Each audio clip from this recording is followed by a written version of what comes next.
So the inevitability of a central bank digital currency is upon us. And I know there's a lot of debate about it, pros and cons, etc. But it's here, it's coming. And as a practical innovator, I see it, and I'll give you the reasons why. And I'm going to admire the problem, especially for most of the banks in the world that are going to be disintermediated. So here's why CBDC is coming. Technologically, it's been available for 10 years. 10 years ago, I knew people that were leaving banks, executives, leaving good jobs and selling out for the blockchain and the blockchain technology and jumping on the bandwagon. Why? Because it's that good. It has the potential, as I'm going to go over here in a minute, to disintermediate everything, but also to streamline everything, make it better, cheaper, faster, and it will. And so for 10 years plus, we've had the technology, the ability to do it. It's more about the status quo and how to overcome it. Also how to overcome privacy concerns. But the technology is there, and it's going to happen. Second reason, financial institutions want it. They need it. Over 90% of the world's central banks right now are in some phase of research and development for a CBDC. I just finished a 3-year stint with the Union of Arab Banks in the Middle East. Almost every one of them is looking at some sort of stage of a CBDC. Why?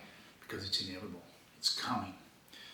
When you're outside and you see storm clouds surrounding you and you see a wall of rain coming and you hear the thunder and you see the lightning, you know you're going to get wet. You know you got to get covered. Well, that's happening right now in the CBDC world. Financial institutions have a huge tidal wave of interest coming, and you don't see that ever unless it's something that's really going to happen. And so CBDCs are on the horizon and everybody knows it. The main thing I love about it as an innovator is the efficiency and the cost reduction and the streamlining. So it's going to eliminate a lot of bureaucracy. It's going to speed up processes. It increases transparency. It has so many benefits of having a central bank digital currency. They're crazy. Now the side negative is that privacy is lost or diminished. And that could be scary, especially because of human nature and how we tend to do things that benefit us when we're in charge. But as far as efficiency and cost reduction, doing things better, faster, cheaper, it's amazing. It also will really aid the feds and the central governments with their monetary policy implementation. It just makes it easy. They can provide the new direct communications to folks. They can make sure it's carried out the way they want to. It really works. But here's the thing that's going to happen. And this is the gist of why I wanted to make this video, is that most of the banks in the world are going to be disintermediated. Most of them are not necessary.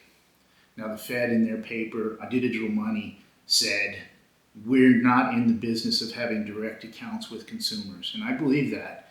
I do think they're going to use an expert or two or three, banks too big to fail, to be their partners. But they're not going to need everybody. They're not going to need all 70,000 branches and credit unions in the US and across the world. They're just not going to. In fact, having all those organizations defeats the purpose of it, because you'll continue with the bureaucracy and the confusion. It's going to be streamlined, and that's the benefit. So most banks, credit unions, small, medium, even large ones that aren't in with the Fed, are going to be disintermediated. And so that's an issue. And that's my point as a practical innovator. We can see the storm coming. We can see the rain. We can hear the thunder and look at the lightning. It's coming. So if you're a small, medium, or large bank that's not in that group, who's working with the feds now to help very closely with the implementation, you know you've got to do something. I'll make another video and talk about some ideas, some things that we can do.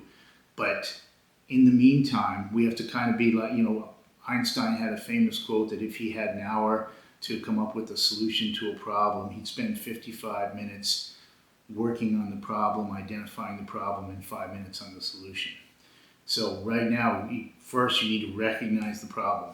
The status quo is not a place to be right now if you're in banking. See the coming storm and see what's happening, and then we can work on some solutions. But there definitely is a coming storm, and it's disintermediation of most banks.